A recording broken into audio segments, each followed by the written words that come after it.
This is NASA TV.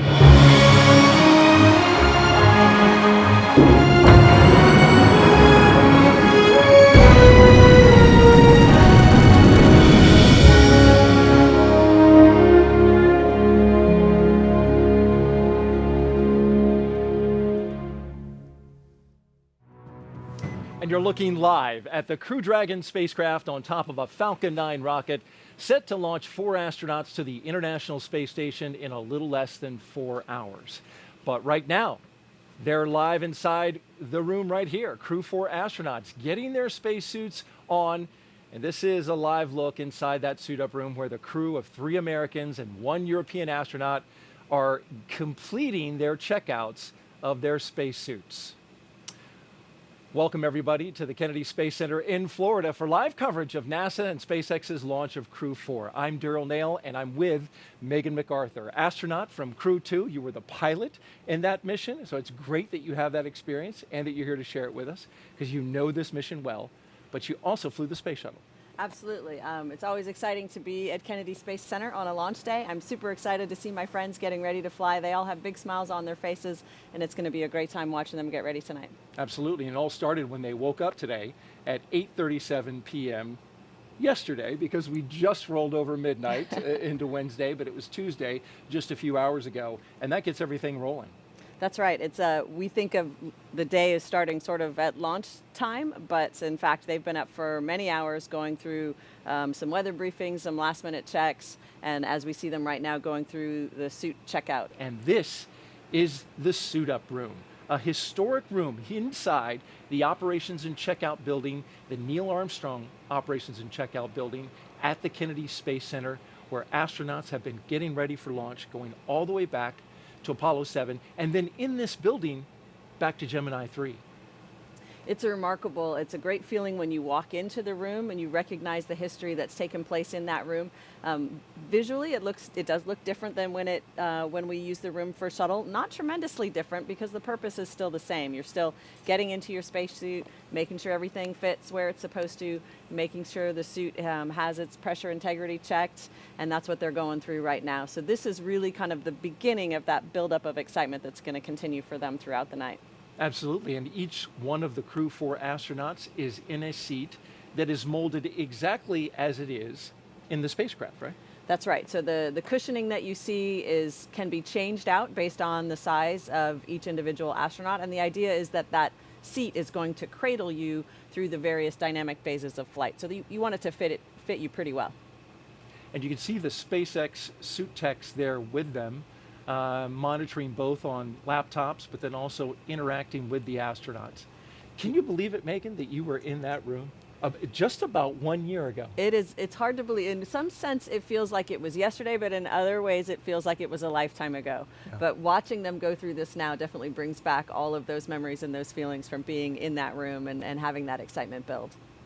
So let's get to know Crew 4 just a little bit more. This is the 4th rotational crew to fly on a commercial spacecraft, and each astronaut brings a diverse set of experiences to today's flight. And that astronaut that you see right there sitting in the chair, let's start with him. That is Dr. Kjell Lindgren. He was born in Taipei, Taiwan, but spent most of his childhood overseas in England, which he very much appreciated. You'll hear more from him about that. He was an instructor and jump master with the U.S. Air Force Academy and also has a doctorate in medicine, and he served as a flight surgeon for NASA. After he was chosen as an astronaut, Lindgren flew on Soyuz and spent 141 days in space during Expedition 44 and 45. He has a wife and 3 children, and today, Megan, he is the commander of Crew Dragon. That's right. He is going to make an outstanding commander. He's a wonderful, talented person, obviously experienced at living and working in space, but also just a really good human. Up next is fellow airman Bob Hines. There he is with his visor open, communicating with his suit tech. He was born in Fayetteville, North Carolina. He has a wife and 3 daughters.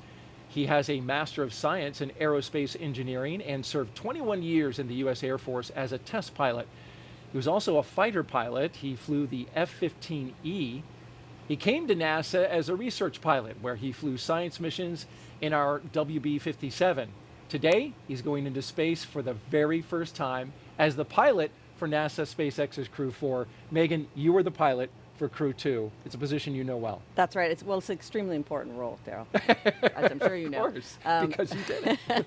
I first got to interact actually with Bob when he was an instructor pilot for T-38 for the Astronaut Corps. And so flying with him was always a pleasure. He's always calm and collected no matter what the circumstances, which is exactly the person that you want piloting any vehicle that you're in. And they're going to make a great team today. Now let's introduce you to the two mission specialists, Jessica Watkins, and there she is, looking calm and collected and not moving very much, but very focused, I imagine. She considers Lafayette, Colorado, her hometown, a talented rugby player in college. Her team won the national championship in 2008 when she was with her university. I believe it was Sanford. Watkins was a postdoctoral fellow in the Division of Geological and Planetary Sciences at the California Institute of Technology. She completed several internships with NASA, including one testing system designs for the Mars Perseverance mission at JPL. She became an astronaut in 2017, a turtle. We'll talk more about that. And now, just like Bob, she's going into space for the very first time. This is a brand new experience for her. Yep, it's a bit of a turtle takeover, I think, is what we're experiencing on Space Station right now. But Jessica is an outstanding crew member. It's been fun to get to know her since she arrived with her classmates. Just tremendous amount of knowledge that she brings. Can be very focused and serious on the task at hand, but boy, when she smiles, it really lights up the room. I think this crew is going to have a lot of fun together. The second mission specialist is Samantha Cristoforetti. She was born in Milan, Italy, but now lives in Cologne, Germany with her partner and two children.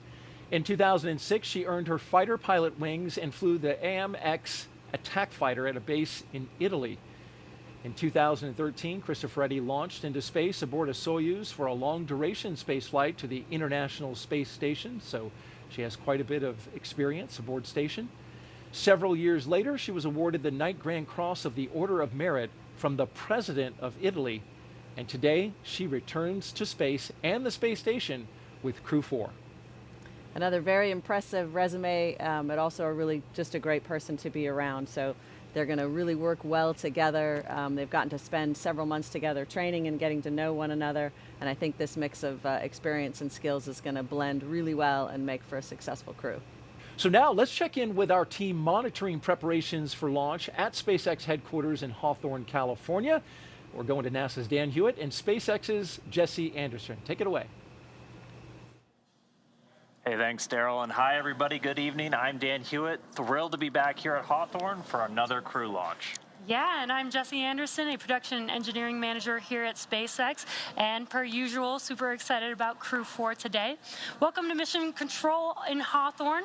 This is where the teams are staffed around the clock as we count down to liftoff. Now on console or headset in Mission Control are 6 key positions. The mission director is in charge of the room and tasked with making real-time decisions to ensure mission success. The person that you'll hear talking to the astronauts is the crew operations and resources engineer, which you'll hear us refer to as the core throughout the broadcast. The additional positions are focused on vehicle systems, including avionics, navigation and control, software, propulsion, life support, and communication with ground support teams. And NASA has its own team members back in Mission Control Houston. We're going to check in there a little bit later, where they're preparing the space station for Crew Dragon's arrival. And we're going to meet several of those key players when we do check in.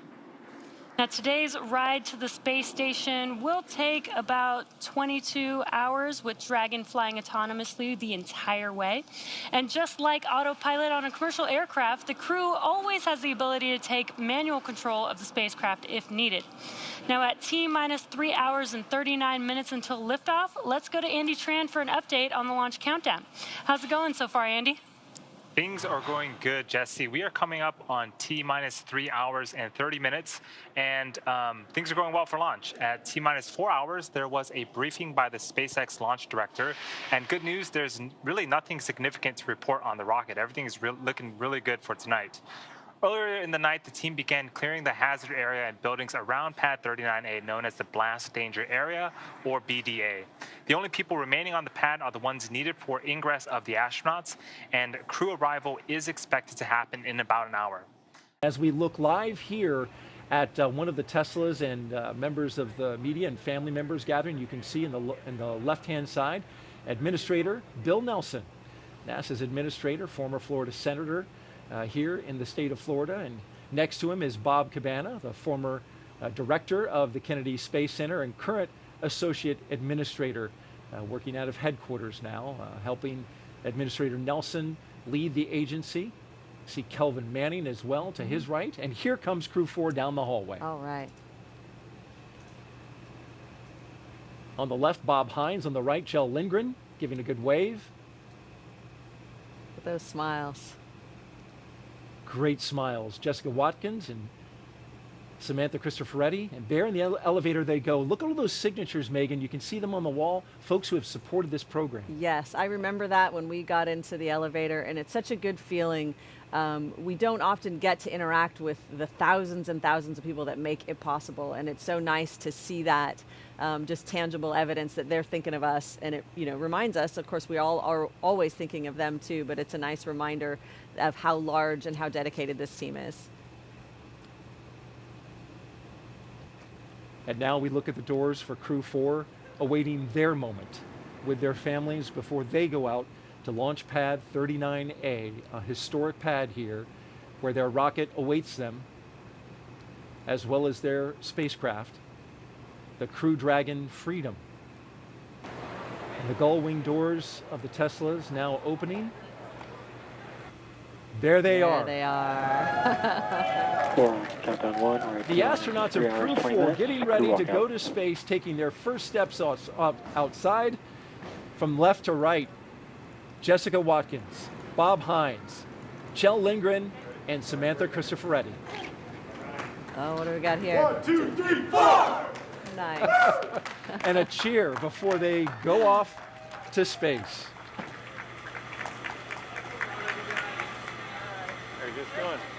I like the huddle. That was a nice little touch. Very nice, yes. You're going to KLI. And here's that moment, Megan. It's a wonderful moment, just seeing the smiles on the faces of your loved ones, knowing that they're there for you, that they're excited for you. It's really special. Our helicopter will follow the entire way as the convoy pulls out. You can see the SWAT vehicle in the background, and now the families and loved ones come in. Yes, they get that up-close view one more time with their loved ones, and that's really special. Any last little messages you want to share privately, or just hands up against the glass? It's a special moment. And Megan, the plate for on every car of the Tesla is "Go for Launch."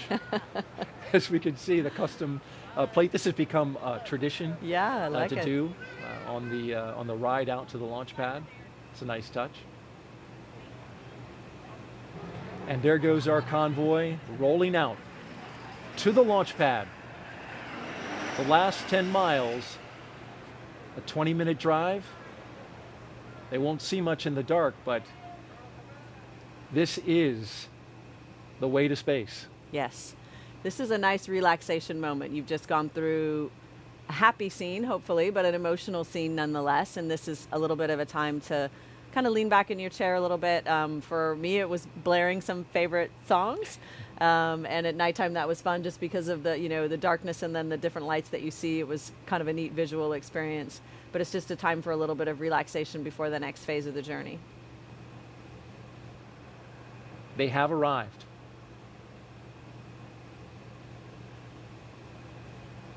There's been a lot of upgrades to this launch pad, Megan. You flew it and flew out of there under both configurations, both as a space shuttle astronaut and as an astronaut on Crew Dragon. That's right. And we get an opportunity to tour the launch pad with a family member in the days leading up to the launch, which is really special. But other than that, we don't spend a whole lot of time on the launch pad. So getting to see it for us is always a very special thing as well. It does look very different now under the new owners, but you can still see the bones of it, of the historical structure that was there supporting all those shuttle launches. Speaking of bones, that metal, black metal to the left, we're panning around it, but that is the old rotating service structure that used to have that gigantic structure that would, contain the cargo bay of the space shuttle, so you could get in and out of it, service Right. it, it would rotate out. Still part of it there on the Countdown pad. 1, we're at T-minus 2 hours, 59 minutes. Crew have arrived at the pad. We are on schedule. Oh, this is one of my favorite moments when the crew gets to first look up at their rocket, ready to go. That's Kjell Lindgren and Bob Hines giving a look, and That's right. Bob looks a little giddy. Yeah, he's pretty excited. Look at that rocket. Yep, I like that sort of characteristic, the lean back, the look up together. It's a good look. And the wave as they get ready to get into the elevators to ride up to the top where the crew access arm is, which will take them to the spacecraft. It is the original elevators. They've been, of course, renovated, but those are the same elevators you got in, Megan, as both a shuttle astronaut and a Dragon crew It's member. another piece of history. Hopefully at this time of night they won't be taking up too many mosquitoes with them. Walking down the crew access arm comes Bob Hines and Kjell Lindgren. We see them inside, and the shot to the left from the outside. Love that shot.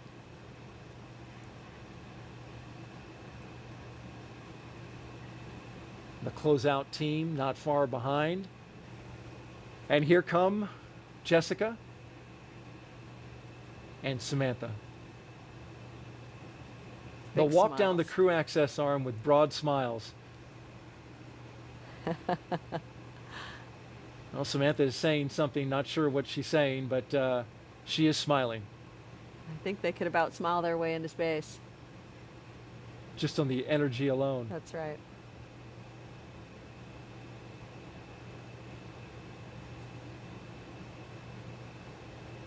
The White Room also allows for completion of cargo load at T-minus 24 hours. So it has use to both get the astronauts inside the crew capsule and to get that late stowage.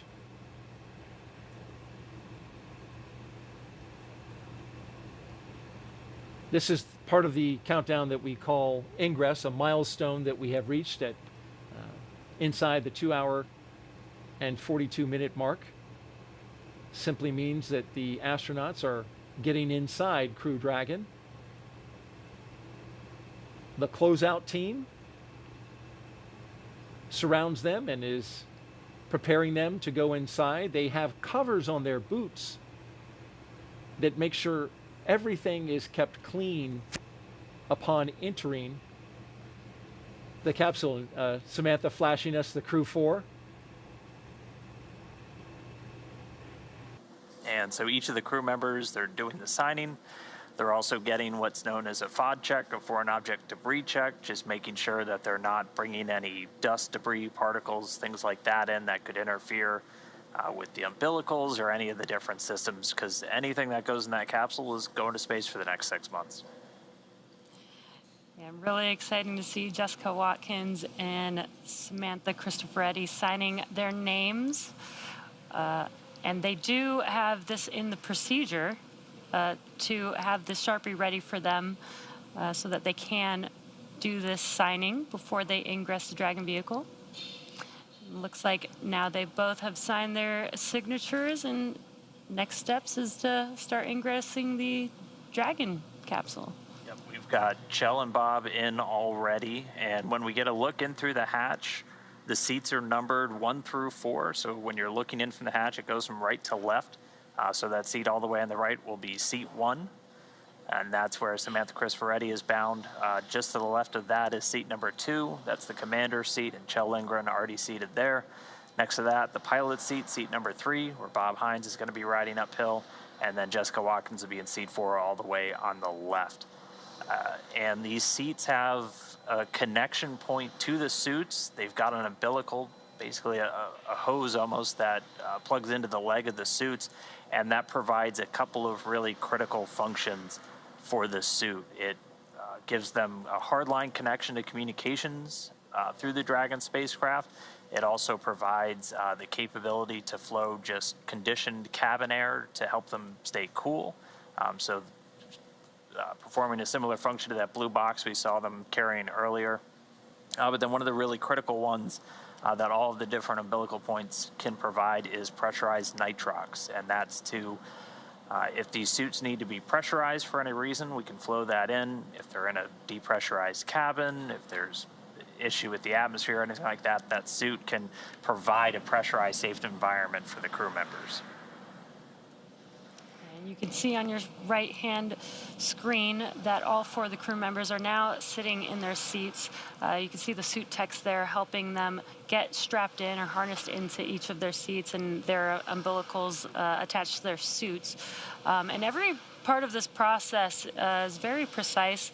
You did see as the crew ingress through the hatchway, the suit techs even put their hand over their helmet. That's a part of the procedure, again, to make sure that they're, they don't damage anything as they enter the vehicle. Same with as they're putting together their harnessing.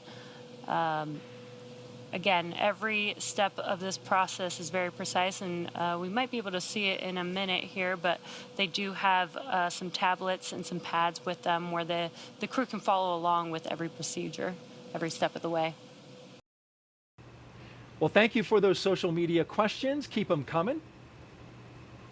Shuttle Gravity asks, why have many of the SpaceX crewed missions launched at night? That's funny. You and I were just talking about that. I'm not sure that we came up with the answer. It certainly is the case that launch, orbital mechanics are complicated. That was my answer, yeah. I think, we definitely came to the agreement that it's a beautiful site. It could also, it's certainly orbital mechanics, where the space station is important, and I think also probably weather might be, in general, the winds might be calmer at night by the ocean, but that's really just a guess. It's not something that I've tracked closely. I don't know if you guys have talked about it internally. It is, and the conditions are better at night, but it's exactly as you say. It does come down to where the space station is going to be and how they need to catch up with it. And so when we land at night, the launch ends up happening at night. It's just the way it is, yeah. And that's why we're spending our entire overnight getting ready for this launch. Which it's interesting that they noticed that, because Demo 2 and Crew 1, I'm a little fuzzy on, but I think those were daytime. But Crew 2, Crew 3, Crew 4, all overnight. All overnight, that's right. But you notice that the Axiom 1 mission, which was just about 2 weeks ago, that was during the day. So it really just depends. What I remember from shuttle days is that as the launch gets later, the time gets earlier by about 23 minutes or something like that, day by day. Right. So you used to be able to do that launch math pretty quickly. If you knew the mission had slipped a week, it was going to be so much earlier. So it really does have to do with where is the space station relative to the launch site, and you got to launch right when they're directly overhead, and that's how we do it. And it's an instantaneous window when it is overhead. When Crew 4 arrives at the space station tonight, they'll officially become Expedition 67 flight engineers. Once on board, they'll do something known as a direct handover, just like what astronaut Megan MacArthur was talking about, basically saying that Crew 3 and Crew 4 will be aboard the space station all together until Crew 3 comes home sometime next week. Crew 3 will be able to give Crew 4 an orientation, show them the ropes, which might be particularly helpful for first-time space flyers Jessica Watkins and Bob Hines. A direct handover also helps ensure a continuous U.S. presence on the space station, a record that we've held for almost 22 years. But the space station is an orbiting laboratory, and they'll jump right in on research investigations. So I'll toss it over to Megan Cruz, who can tell us a little bit more about those exciting experiments that Crew 4 will work on. Chelsea, thanks you so much. Yeah, I want to introduce everyone to David Parker here. He's the European Space Agency's Director of Exploration. How are you? I'm great. Good morning to you. You are very excited. Well, I do know why you're excited. This is your first launch from here at Kennedy. It is. It's incredible. I've been working in the industry for 30 years, and here I am, the first launch at Kennedy. That's so exciting. And you're going to watch Samantha Cristoforetti's second trip to the International Space Station once she launches from here. When she gets there, she'll be working on a lot of science experiments, right? Yeah, that's true. She'll be working in our European lab aboard the space station. That's called Columbus. And she'll be continuing many experiments that have been started, but some really interesting ones for her mission. For example, she's working on DNA research and related to aging. And that's related to one of her own interests, which is osteoporosis, the effects of aging back here on Earth. So it's linking what we're doing aboard the space station to the research that's really relevant to us back here on Earth. We're getting ready to send Crew 4 to you. How are you getting ready for their arrival?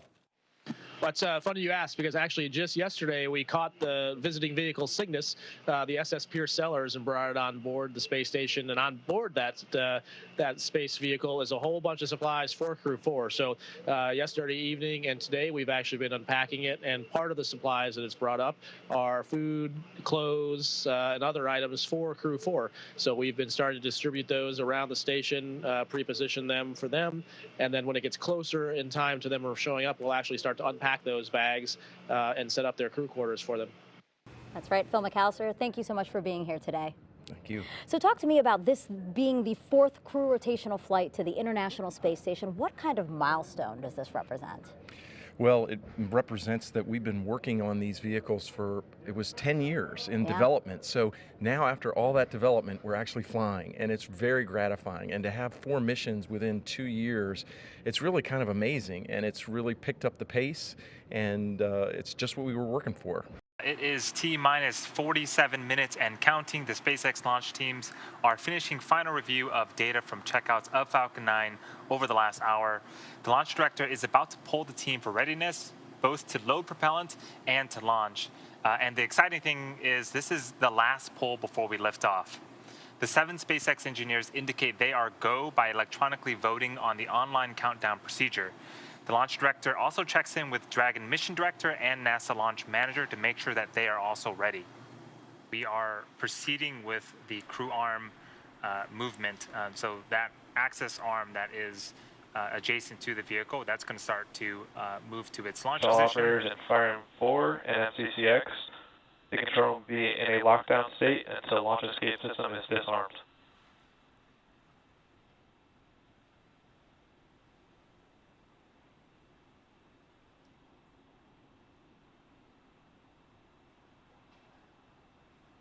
It does take a few minutes for the crew access arm to fully retract, and after that we'll be arming the launch escape system. So on screen you can see the Dragon capsule with the crew access arm still in the surface position. The crew is Crew access arm retraction has started. So great, we got an amazing shot of the crew access arm retracting away from the Dragon capsule.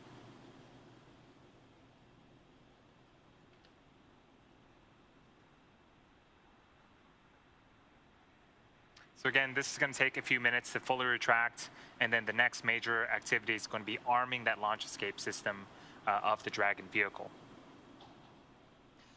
So far, weather and range continue to be go for launch. We are monitoring the clearance area around the launch pad as well as air and sea space around the flight corridor.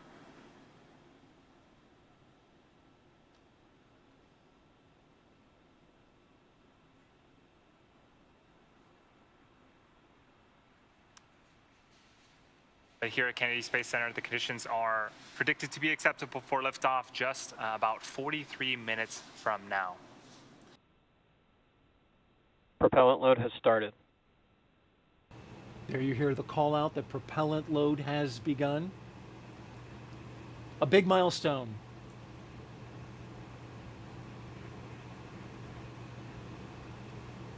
As we are sitting at T-minus 34 minutes and counting, but you were saying, Megan, Yes, so it's nice to have some new faces, quite frankly, Yeah. and to hear some new stories. And like I said, though, we really did not work with them. They worked exclusively on the Russian segment, and so it did not disrupt our ongoing science work that, of course, we're doing. That's so important for our international partners. So I think it would be difficult to carry out a movie production as well as carry out the actual work of the space station.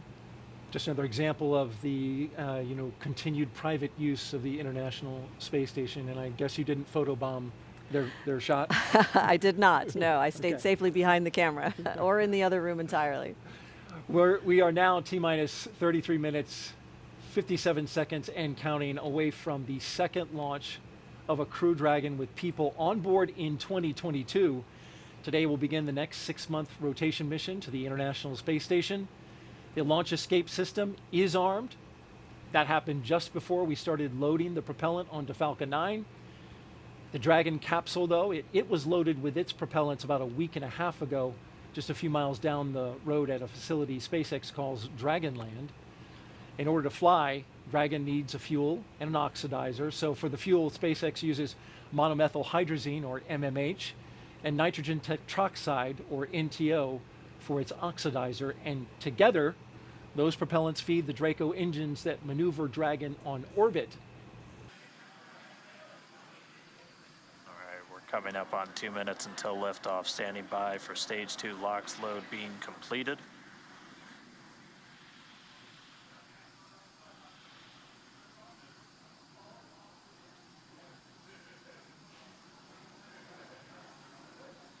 Stage 2 LOX load is complete.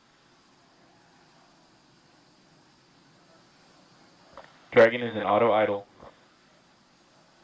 All right, Dragon's flight computer and auto idle. Next, it'll flip over to countdown. Gas closeout has started, so we're now isolating all of the feed lines for the different gas systems from the Falcon 9 rocket. They're going to then get vented. You can hear that venting start. They're going to get vented overboard through umbilicals and through the strong vac itself. Coming up at T-minus 1 minute, we're going to hear Dragon is in countdown. Its flight computer will switch to countdown mode. We'll also hear that the flight termination system on Falcon 9 is armed. Falcon 9 will move into startup and take over control.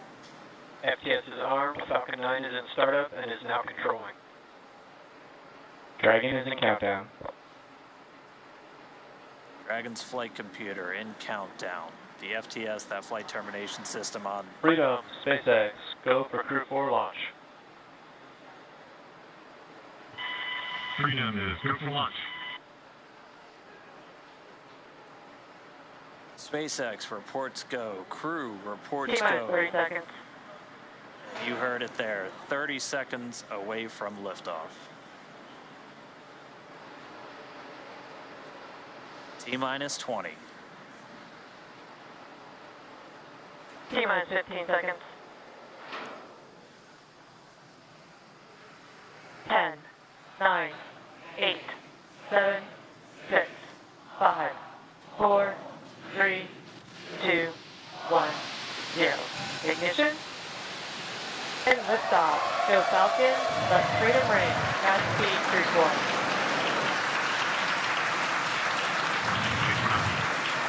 Vehicle switching downrange. Copy 1 Alpha. Freedom soars and the Dragon flies forth. Vehicle already pitching downrange. All 9 Merlin engines have lit. Stage 1 propulsion is nominal. Getting good performance on stage 1 propulsion already.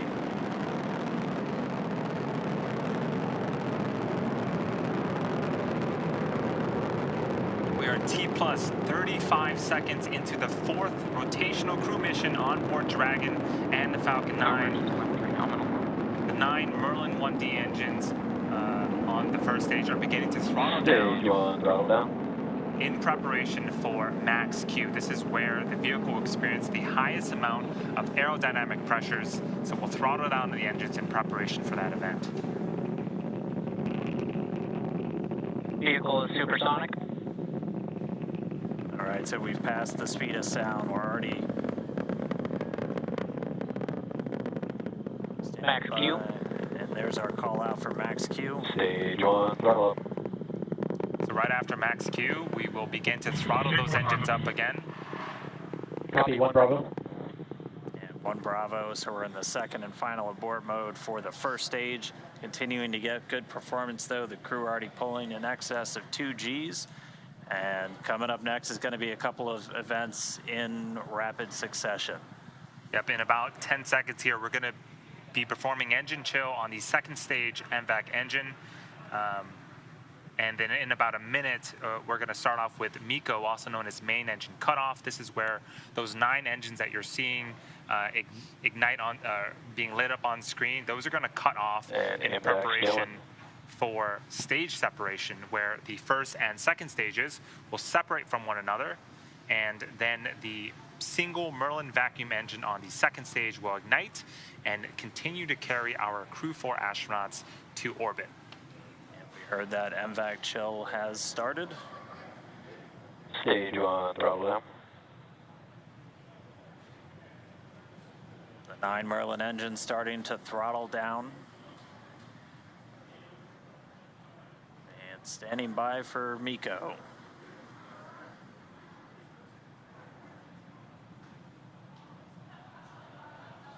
Miko. Stage separation confirmed.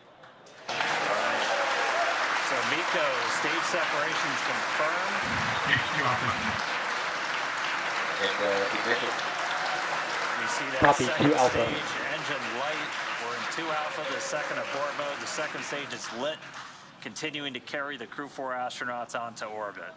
And this is a fantastic view. On the left-hand side, this is the first stage, now separated from the second stage, but it's still being illuminated by that single Merlin vacuum engine on the second stage on the right-hand side of your screen. So right now, the first stage is making its way back to Earth to attempt its 4th landing on our drone ship, a shortfall of gravitas. The crew is on the opposite side of the engine that you see on the right-hand side of your screen. They are continuing with their journey to outer space. Seeing good performance on that lone Merlin vacuum engine on the second stage. The cruise G-load dips right when we hit that separation event, and it's going to continue to build up now. Just heard acquisition of signal Bermuda. That means we're now... SpaceX, nominal trajectory. Freedom copies, nominal trajectory. That was our guidance, navigation, and control officer. Nominal trajectory. Dragon's pointed in the right direction, continuing its flight to orbit. We heard Bermuda called out. That's one of the ground stations now receiving telemetry from the Dragon as it continues its path uphill. So we'll have the dueling boxes here for a while as the first stage makes its way down. That second stage going to continue firing until about a little over 8 minutes into the flight. Doing the heavy lifting now. The first stage has a couple of events itself in order to land on a drone ship. So at T+7 minutes and 25 seconds, it's going to start its entry burn. It's going to be one of 2 burns. This is where 3 of the 9 Merlin engines SpaceX, nominal trajectory. on the first stage will relight and burn for about 30 seconds in order to slow the vehicle down before hitting the denser parts of the Earth's atmosphere. Acquisition of signal, New Hampshire. All right, now on the New Hampshire ground station, another call out there from our guidance, navigation, and control officer, nominal trajectory. Second stage continues to power. Call out just then, propulsion is nominal, the engine performing as expected. Crew pulling a little more than 1¼ Gs right now. Again, that's going to continue to ramp up, peaking just before we get to that second stage cutoff. Yep, this single engine here, Dan, can produce over 220,000 pounds of thrust in the vacuum of space, so they are definitely feeling it. And we're already about 200 kilometers in altitude. Dragon, SpaceX, nominal trajectory. Freedom copies, nominal trajectory. Great call out that we are headed in the direction that we need to, and we just heard from Chell, the commander. And we should get one more of those trajectory check-ins in about 30 seconds from now. And then we'll start to hit our events in rapid succession as the first stage continues to make its way back home. The second stage will start to wrap up its job of delivering these astronauts into orbit.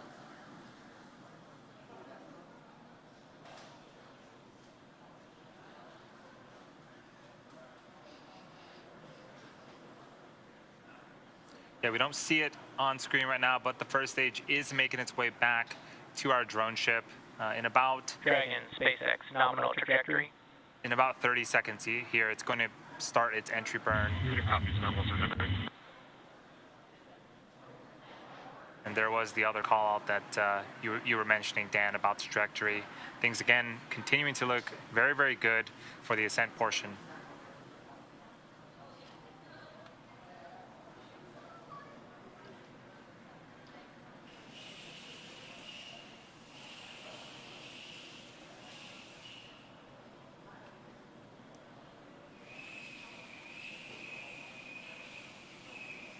Stage 2, flight termination system. So for those just joining us, we are just under 8 minutes into flight. We have 4 astronauts as part of the Crew 4 operational mission. You can see on the left-hand side, this is our first stage with 3 of 9 Merlin engines reignited and slowing down the first stage before we hit the denser parts of the Earth's atmosphere. So this first stage has one more burn left.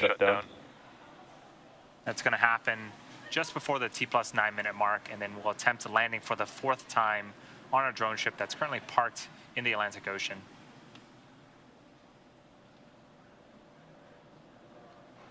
So as that entry burn completes, Terminal guidance.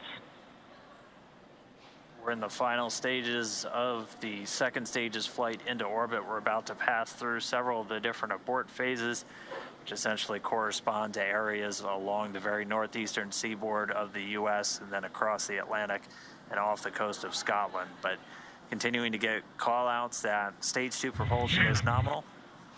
Copy, Shannon. And the call-out of Shannon, Ireland, that's indicative of our final abort zone. And after this second stage engine shuts off its engine, we are going to be listening for the confirmation of a good orbit, which tells us that the crew and Dragon are where they need to be in orbit. Landing burn. Dragon, SpaceX, nominal orbit insertion. And that was the call that we wanted on the second stage. Here's a fantastic view We're glad to be in orbit. of the Dragon, first stage. SpaceX launch escape system is disarmed. Fantastic view of the first stage. Landing legs have been deployed, returning back to Earth for a 4th time. And just like that, a 4th landing as part of the Crew 4 mission. You can hear the applause behind us.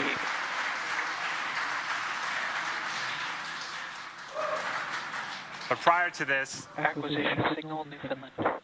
we saw the crew, we heard that the crew has been successfully inserted into a good orbit, and this is them in 0G, 2 of them for the first time. And getting a look, it looks like we might have a couple of 0G indicators. I see a turtle in Bob Hines' hands. That is the nickname for the astronaut class from 2017, of which he and Jessica Watkins were a part. I believe we've got a monkey floating over by Samantha Cristoforetti. But first view of Crew 4 on orbit, experiencing microgravity. They're still attached to that second stage, which at this point is going to continue to coast for a couple of minutes. It's got small reaction control thrusters on the upper part of the second stage that can be used to cancel out rates, essentially making sure that they're on a stable coast before we get to that separation event, after which we'll see Dragon Freedom flying free for the first time.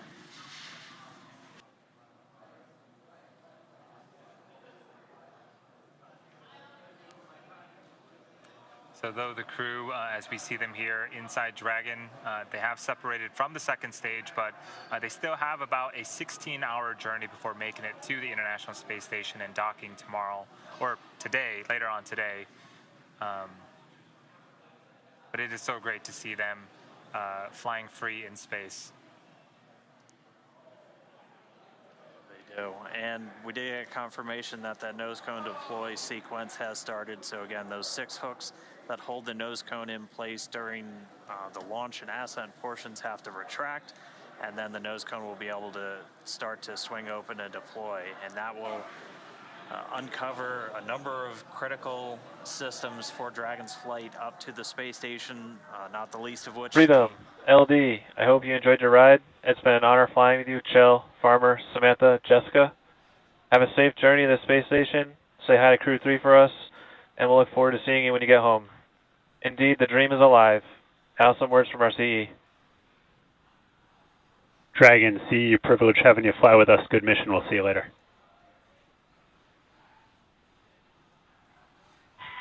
Hey, and from Freedom, we want to thank a big thank you to SpaceX, the Commercial Crew Program, and specifically the Falcon 9 team for a great ride. It is a privilege to get to fly this new vehicle, the Crew Dragon Freedom, to orbit. Huge thanks to the teams that assembled and prepared her for flight. We're feeling great and looking forward to the view.